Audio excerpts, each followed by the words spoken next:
Mahirap pa nga raw magsalita as of now sa estado ng Kim Pao kung ano-ano nga ba ang nakaplano sa kanila sa mga parating na araw.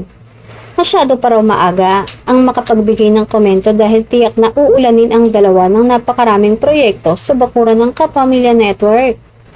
Ayon sa source, maraming plano sa Kim Pao ang ABS-CBN. Sa June 18 na nga ang media announcement ng bagong teleserye ni Paolo Avellino at Kim Chiu, pero say ng ilan ay baka hindi lang bagong serye ang i-announce nila kaya abang-abang na lang, baka daw may aamin na. Dagdag pa ng source, umamin naman na daw ang dalawa sa mga bossing ng ABS-CBN at may basbas mula sa management ito.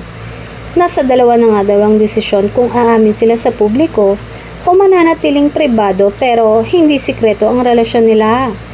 Maraming Kim Pao fans ang natuwa at na-excite lalo na sa clip na nilabas ng Dreamscape Entertainment sa social media kamakailan. Double meaning daw kasi ang usapan ng dalawa. Next Bakit? week. Gusto mo?